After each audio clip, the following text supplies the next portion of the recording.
Hello students, welcome to Electro classes one step ahead for learning where we help you to achieve your goals.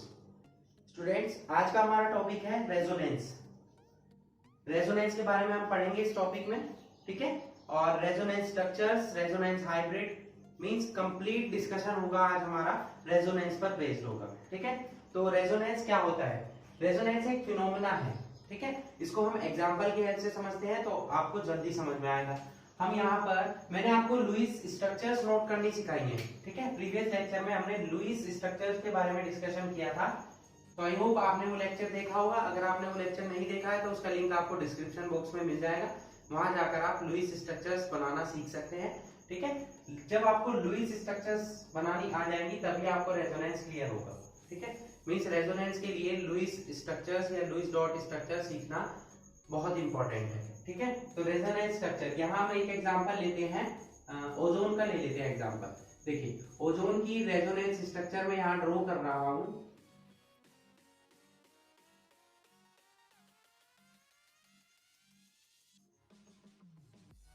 ये मैंने ozone की resonance structure यहाँ draw की, ठीक है। Second structure भी मैं यहाँ ड्रॉ कर रहा हूं जो ये शो कर सकता है इस टाइप से, ओके। ये हमारी दो रेजोनेंस स्ट्रक्चर हुई, क्योंकि देखिए भाई सब दोनों एटम सेम है तो नेगेटिव इसका ऑक्सीजन पर भी आ सकता है, इस पर भी आ सकता है, ठीक है। और रेजोनेंस स्ट्रक्चर इसकी बन सकती है, कोई प्रॉब्लम नहीं है। मैंने यहाँ दो ड्रॉ कर लिए, ठीक है। अब देखिए रेजोनेंस क्या होता है। देखिए कुछ सर्टेन मॉलिक्यूल्स ऐसे होते हैं, कुछ मॉलिक्यूल्स ऐसे होते हैं जिनकी केवल एक लुईस स्ट्रक्चर उस मॉलिक्यूल की सभी प्रॉपर्टीज को एक्सप्लेन नहीं कर सकती है, ठीक है। यहां मैंने दो स्ट्रक्चर इसलिए नोट की, भाई कुछ प्रॉपर्टी ये वाली स्ट्रक्चर एक्सप्लेन करेगी, कुछ प्रॉपर्टी ये वाली एक्सप्लेन करेगी, but none of them can explain all the properties of the molecule. इनमें से कोई भी सभी की सभी प्रॉपर्टीज शो नहीं करेगी मॉलिक्यूल, ओजोन मॉलिक्यूल की। ये कोई अलग प्रॉपर्टी शो करेगी, ये कोई और अलग प्रॉपर्टी शो करेगी, बट कोई भी कंप्लीट प्रॉपर्टीज को एक्सप्लेन नहीं कर पाएगी। तो ऐसी सिचुएशन में क्या होता है कि एक स्ट्रक्चर ऐसी बन जाती है जो उस मॉलिक्यूल की सभी प्रॉपर्टीज को एक्सप्लेन कर सकती है, जो कि इन दोनों के कॉम्बिनेशन मान सकते हैं, इन दोनों के मिड में प्रेजेंट होती है।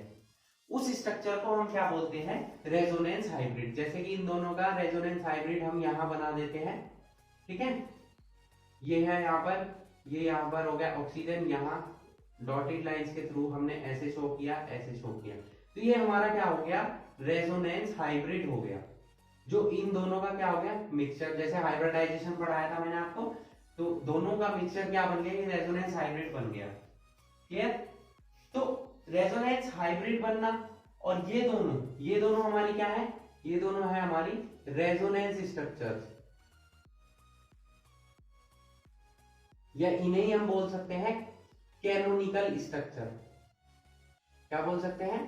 कैनोनिकल स्ट्रक्चर्स, ठीक है। तो रेजोनेंस स्ट्रक्चर्स का बनना, रेजोनेंस हाइब्रिड का बनना, इसी फिनोमेना को हम क्या बोलते हैं? रेजोनेंस बोलते हैं। क्लियर हुआ आपको? मींस जब कोई, या हम ऐसा बोल सकते हैं कि जब किसी भी मॉलिक्यूल की एक सिंगल लुईस स्ट्रक्चर उस मॉलिक्यूल की सभी प्रॉपर्टीज को एक्सप्लेन नहीं कर पाती है, तब वो ऐसा माना जाता है कि वो मॉलिक्यूल दो या दो से ज्यादा स्ट्रक्चर्स बना सकता है, ठीक है, जो कि उन दोनों स्ट्रक्चर्स का कॉम्बिनेशन भी हो सकती है। अब इन दोनों या तीनों जितने भी रेजोनेंस स्ट्रक्चर बनेगी, इनके बीच में एक ऐसी स्ट्रक्चर प्रेजेंट होती है जो उस मॉलिक्यूल की सभी प्रॉपर्टीज को एक्सप्लेन करने में कैपेबल होती है, ठीक है। इस स्ट्रक्चर को हम क्या बोलते हैं? Resonance hybrid. और जो अलग अलग स्ट्रक्चर्स बनती हैं जो केवल कुछ ही प्रॉपर्टीज को एक्सप्लेन कर पाती है उस मॉलिक्यूल की, उन अलग अलग स्ट्रक्चर्स को हम क्या बोलते हैं? रेजोनेंस स्ट्रक्चर्स या कैनोनिकल स्ट्रक्चर। इस ओवरऑल फिनोमेना को हम क्या बोलेंगे? रेजोनेंस। क्लियर हुआ आपको? ठीक है। तो रेजोनेंस स्ट्रक्चर समझ में आया कि रेजोनेंस क्या होता है? मैं आपको एक्सप्लेन कर देता हूं, ठीक है। इन सर्टेन मॉलिक्यूल्स इस single Lewis structure can not explain all the properties of the molecule, Okay, the molecule is then supposed to have many structures, each of which can explain most of the properties of molecules, but none can explain all the properties of the molecule. In this condition, a structure which is between the resonance structure which can explain all the properties of that molecule. This structure is known as resonance hybrid, and the separate structures are known as resonance or canonical structures. This overall phenomena of formation resonance hybrid and resonance or canonical structures is known as resonance. Clear? ये आपको लिखना है resonance के बारे में, ठीक है। अब देखिए रेजोनेंस का पता कैसे चला हमें, मेन पॉइंट ये है। देखिए यहाँ पर ओजोन में क्या प्रेजेंट है, डबल बॉन्ड। ये क्या हो गया, सिंगल बॉन्ड। ये डबल बॉन्ड है, ये आपका सिंगल बॉन्ड है, ठीक है।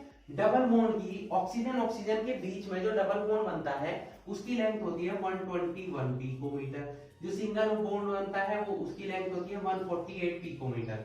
बट जब प्रैक्टिकली देखा गया तो ओजोन में ऑक्सीजन ऑक्सीजन के बीच में एक ही टाइप का बॉन्ड बना, वन टाइप ऑफ बॉन्ड, जिसकी लेंथ कितनी थी 128 पिकोमीटर, यानी कि इन दोनों के मिड में प्रेजेंट हुई है लेंथ। तो प्रैक्टिकली क्या देखा गया, ना तो ये डबल बॉन्ड है ना ये सिंगल बॉन्ड है। इसका मतलब क्या हुआ कि इन दोनों के मिड में जो प्रेजेंट होगा बॉन्ड रेजोनेंस हाइब्रिड में, उसकी लेंथ कितनी आई 128 पिकोमीटर। इस टाइप से जो साइंटिस्ट थे उन्होंने क्या बताया कि एक ऐसी स्ट्रक्चर बन जाती है जो कि सभी प्रॉपर्टीज को शो करती है मॉलिक्यूल की। और जब उन्होंने देखा कि लेंथ भी 128 पिकोमीटर दोनों की सेम आ रही है, तो इसका मतलब क्या हुआ कि इन दोनों के मिड में एक ऐसी स्ट्रक्चर बन जाती है जो कि उसकी सभी प्रॉपर्टीज को शो करने में कैपेबल होती है। जैसे कि यहाँ हमने ओजोन की देख ली, ये रेजोनेंस स्ट्रक्चर हुई, ओजोन की ये भी हुई, और ये दोनों का क्या हो गया, रेजोनेंस हाइब्रिड हो गया, ठीक है। इस टाइप से हम और मॉलिक्यूल्स की भी रेजोनेंस स्ट्रक्चर्स बना सकते हैं, ठीक है। रेजोनेंस स्ट्रक्चर बनाने के लिए जो कंट्रीब्यूटिंग स्ट्रक्चर्स होंगी, ये कंट्रीब्यूटिंग स्ट्रक्चर्स कौन सी है, ये दोनों, ठीक है।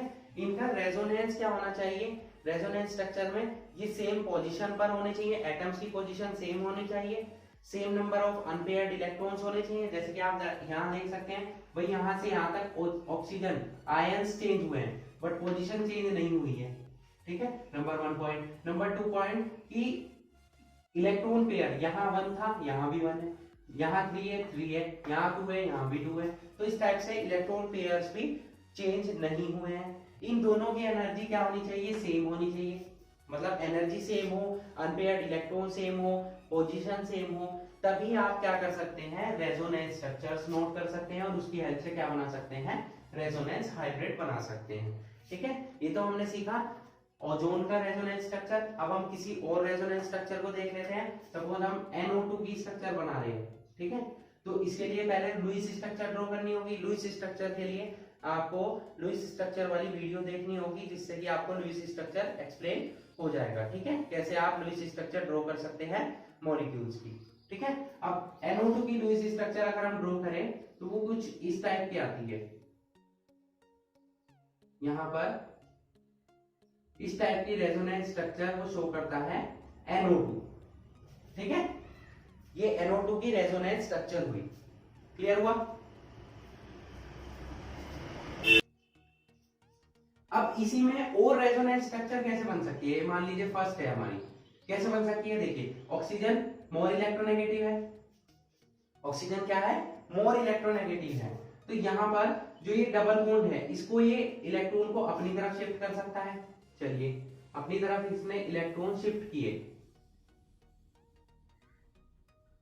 इस टाइप से। तो जब इलेक्ट्रॉन इसने शिफ्ट किए तो इसके पास 2 लोन पेयर थे। अब एक इलेक्ट्रॉन पेयर यहां से शिफ्ट हुआ तो कितने इलेक्ट्रॉन पेयर हो जाएंगे, 3। साथ में इसने इलेक्ट्रॉन को गेन किया, इस पर कैसे चार्ज आ जाएगा, नेगेटिव, क्लियर हुआ। अब इस नेगेटिव चार्ज को मतलब इक्वल करने के लिए क्या होगा, ये इलेक्ट्रॉन क्या होंगे भाई, ऑक्सीजन के पास यहाँ नेगेटिव चार्ज प्रेजेंट था। ओवरऑल तो पॉजिटिव और नेगेटिव न्यूट्रल ही होना है, पॉजिटिव यहाँ आ चुका है, नेगेटिव हमारा यहाँ आ चुका है, तो ये इलेक्ट्रॉन मजबूरन कहाँ शिफ्ट हो जाएंगे, यहाँ पर। अब नाइट्रोजन के पास 1 2 पहले क्या था देखिए, दो इलेक्ट्रॉन्स थे, मतलब दो लोन पेयर थे और एक नेगेटिव चार्ज था, ठीक है। क्या था, एक नेगेटिव चार्ज। जब इलेक्ट्रॉन शिफ्ट हुए तो इलेक्ट्रॉन पेयर भी शिफ्ट होंगे, तो यहाँ केवल एक इलेक्ट्रॉन पेयर रह जाएगा नाइट्रोजन के पास। ये नेगेटिव चार्ज यहाँ जाएगा, पहले से यहाँ डबल बॉन्ड प्रेजेंट है, एक इलेक्ट्रॉन पेयर और आ गया, यहाँ पर कैसा बॉन्ड आ जाएगा, ट्रिपल बॉन्ड। तो ये भी हमारी क्या हो गई, रेजोनेंस स्ट्रक्चर हो गई किसकी, NO2 की, ठीक है। एक और रेजोनेंस स्ट्रक्चर हम बना सकते हैं इससे, देखिए भाई यहाँ पर ऑक्सीजन क्या है, ऑक्सीजन ने इलेक्ट्रॉन्स को गेन किया है, ये इलेक्ट्रॉन्स को डोनेट भी कर सकता है, ठीक है, कर सकता है। तो अगर ये इलेक्ट्रॉन्स को डोनेट करता है तो ये स्ट्रक्चर बन जाती है हमारी कुछ ऐसी। यहाँ ऑलरेडी डबल बॉन्ड प्रेजेंट है तो ये इलेक्ट्रॉन को डोनेट कर रहा है, तो यहाँ क्या आ जाएगा, ट्रिपल बॉन्ड, एक लोन पेयर बचेगा। जब इलेक्ट्रॉन को डोनेट किया, इस पर कैसा चार्ज आ गया, पॉजिटिव, इस पर पहले से ही कैसा चार्ज है, पॉजिटिव। अब ये इलेक्ट्रॉन को गेन करेगा, ठीक है, तो यहाँ पर जो डबल बॉन्ड था वो सिंगल बॉन्ड में कन्वर्ट हो जाएगा। दो लोन पेयर ऑलरेडी प्रेजेंट थे, एक इलेक्ट्रॉन और गेन किया, एक इलेक्ट्रॉन पेयर और आ गया, एक नेगेटिव चार्ज था, एक इलेक्ट्रॉन और गेन किया, तो दो नेगेटिव चार्ज हो जाएंगे। बट ये हमारी स्ट्रक्चर गलत हो जाएगी, क्यों, क्योंकि दो एक जैसे आयंस एक साथ अल्टरनेटिव पोजीशंस पर नहीं आ सकते हैं, ठीक है। तो हमारी NO2 की रेजोनेंस स्ट्रक्चर कौन सी सही हुई, ये वाली स्ट्रक्चर और ये वाली। These are the resonance structures of NO2। Resonance hybrid कैसे बना सकते हैं, N यहाँ बॉन्ड, यहाँ बॉन्ड, यहाँ ऑक्सीजन, यहाँ ऑक्सीजन, ये इस टाइप से, ठीक है। इस पर नेगेटिव चार्ज हो सकता है, इस पर नेगेटिव चार्ज हो सकता है, इस पर पॉजिटिव हो सकता है, ठीक है, इस टाइप से। मतलब नेगेटिव चार्ज का इंटरचेंज होता रहेगा, कभी वो इस ऑक्सीजन पर, कभी इस ऑक्सीजन पर। नाइट्रोजन पर हमारा क्या रहेगा, positive charge. Negative charge oxygen पर इसलिए आया क्योंकि oxygen is more electronegative than nitrogen, okay. So these are the resonance structures of ozone and NO2, ठीक है। और कंपाउंड्स की भी आप रेजोनेंस स्ट्रक्चर बना सकते हैं, जैसे कि हम आगे देख लेते हैं और एग्जांपल्स, ठीक है। तो प्लीज नोट इट।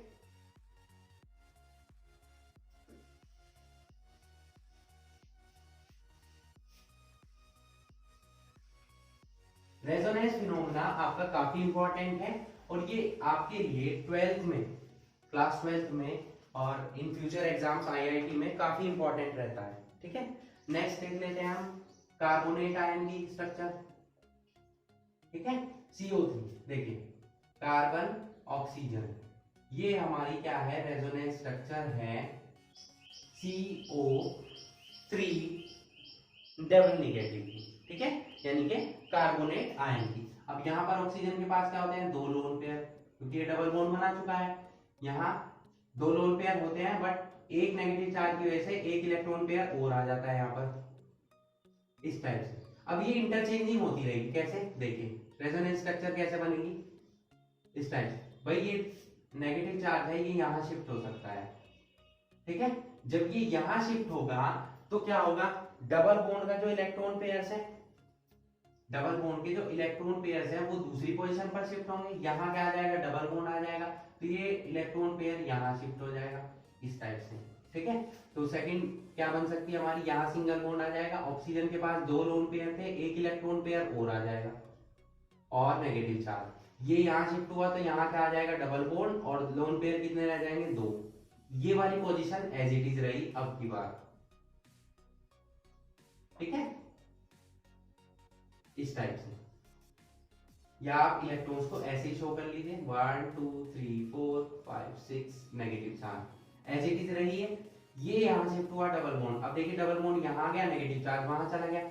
नेक्स्ट में क्या हो सकता है भाई, ये डबल बॉन्ड यहाँ भी शिफ्ट हो सकता है, ये इलेक्ट्रॉन भी तो शिफ्ट कर सकता है यहाँ, तो ये इलेक्ट्रॉन शिफ्ट होगा तो क्या हो जाएगा, C, यहाँ डबल बॉन्ड आ जाएगा 1 2, ओके। यहाँ negative charge as it is रहेगा और यहाँ पर negative charge as it is रहेगा, तो ये भी हमारी क्या हुई, रेजोनेंस स्ट्रक्चर हुई कार्बोनेट आयन की, ठीक है। तो कार्बोनेट आयन की हमने कितनी रेजोनेंस स्ट्रक्चर ड्रॉ कर ली, तीनों पर 1 बाय 1, कभी नेगेटिव चार्ज यहाँ आएगा, कभी यहाँ आएगा, कभी यहाँ आएगा, इस तरीके से इंटरचेंज होता रहेगा, ठीक है। These are the resonance structure of carbonate ion. Similarly benzene की भी बना सकते हैं हम, जो आपके लिए 12th में काफी हेल्पफुल रहेगा, C6H6। अब देखिए बेंजीन की स्ट्रक्चर होती है ये, जो कि केकुले ने दी थी, ठीक है। तो क्या होगा, अब ये डबल बॉन्ड यहाँ शिफ्ट हो सकता है, तो इसको यहाँ शिफ्ट होना होगा, ये यहाँ शिफ्ट होगा।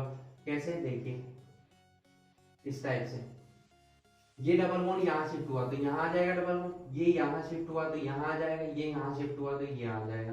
देखिए डबल बॉन्ड की क्या हुई, इंटरचेंजिंग हुई। ये हमारे रेजोनेंस स्ट्रक्चर होगी बेंजीन की। और अगर हम रेजोनेंस हाइब्रिड बनाए इसका, तो देखिए डबल बॉन्ड पूरे सर्कल में रिवॉल्व हो रहा है, तो इसकी रेजोनेंस स्ट्रक्चर ऐसे ड्रॉ कर ली जाती है। ये हमारा रेजोनेंस हाइब्रिड हुआ बेंजीन का। ओके, क्लियर हुआ। अब रेजोनेंस हाइब्रिड जो हमारा बन रहा है, और मोस्ट स्टेबल स्ट्रक्चर जो है रेजोनेंस हाइब्रिड, और most stable structure. Most stable कौन सी होगी, जिसकी एनर्जी क्या होगी, लेस होगी। इन दोनों की एनर्जी का डिफरेंस, इस एनर्जी को डिफरेंस को ही हम क्या बोलते हैं, रेजोनेंस एनर्जी। ये डिफरेंस जितना ज्यादा होगा, स्टेबिलिटी उतनी ही ज्यादा होगी, ठीक है। रेजोनेंस एनर्जी जितनी ज्यादा होगी, उतना ही स्टेबिलिटी उस कंपाउंड की ज्यादा होगी, उस मॉलिक्यूल की रेजोनेंस एनर्जी जितनी ज्यादा होगी, स्टेबिलिटी उतनी ही बढ़ती रहेगी। ओके, तो ये जो हमने डिस्कशन किया है रेजोनेंस स्ट्रक्चर के बारे में, ये काफी इंपॉर्टेंट है एग्जाम के लिए आपके। आप बाकी भी कंपाउंड्स की, मॉलिक्यूल्स की रेजोनेंस स्ट्रक्चर ड्रॉ कर सकते हैं, अपने आप प्रैक्टिस कीजिएगा। जैसे कि मैं आपको दे देता हूं question, SO3 NO3 negative, NO2 negative, HNO3, ये कुछ एग्जांपल्स हैं, इनके आप प्रैक्टिस कीजिएगा रेजोनेंस स्ट्रक्चर ड्रॉ करने की। बट उससे पहले आपको लुईस डॉट स्ट्रक्चर सीखना होगा, तो उसका लिंक आपको डिस्क्रिप्शन बॉक्स में मिल जाएगा, वहां जाकर आप उस वीडियो को भी देख लीजिएगा। Okay, so that's it for today. Hope you enjoyed the video and thanks for watching.